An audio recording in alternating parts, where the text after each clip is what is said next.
slightly with his eyebrows. He didn't know himself how much to say and what to keep quiet about. I was in Omri's room, asleep.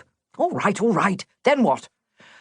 Well, Omri came up and woke me and said there were burglars in the house and that we ought to... He stopped. Well, barked Omri's father impatiently. Well, stop them. Omri's father turned back to Omri. Stop them?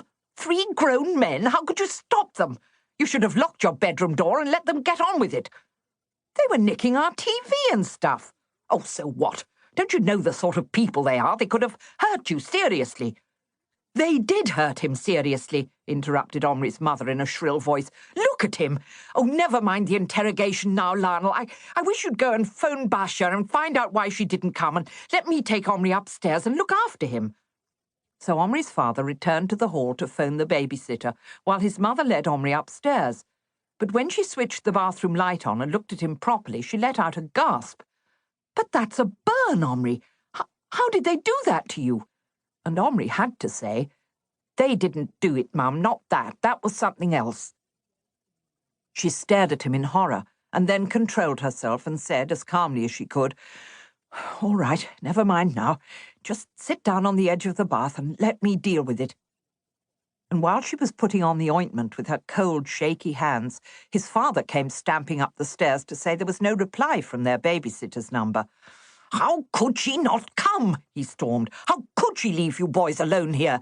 Of all the criminally irresponsible. Wait till I get hold of her. What about us? Asked Omri's mother very quietly, winding a bandage around Omri's head. Us? Us. Going out to our party before she got here. Well, but we trusted her. Thought she was just a few minutes late. But his voice petered out, and he stopped stamping about and went into their bedroom to take off his coat. Omri heard the light being switched on, and he bit his lips in suspense. Am I hurting, darling? He had no time to shake his head before his father burst back in. What in God's sweet name has been going on in our bedroom?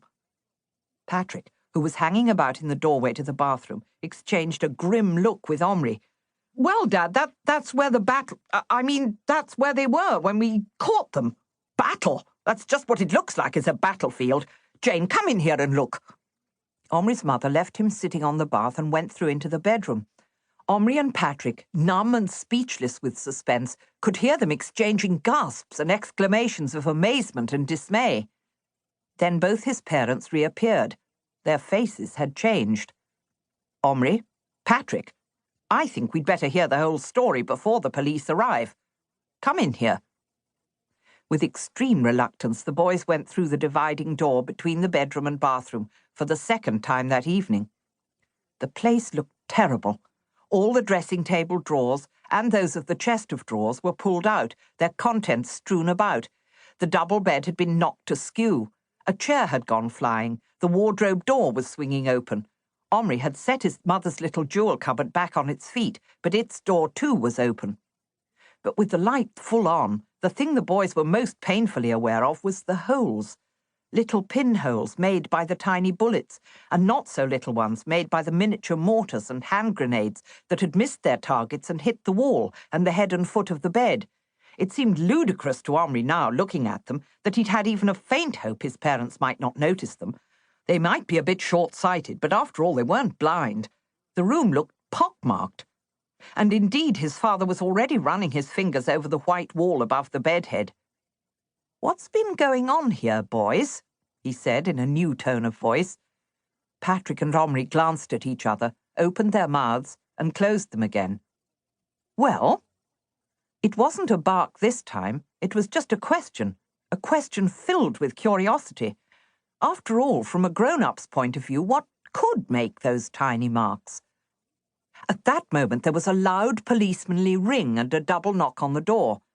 Omri's father gave the boys a look that said, "This is only a short postponement," and left the room. They heard him running downstairs and they all trailed after him. Halfway down he paused. "Good Lord, did you see this, Jane? I didn't notice as we came up. One of the banisters has been broken." Eager to explain something that could be explained, Omri volunteered the information that one of the burglars had fallen downstairs in his hurry to get out.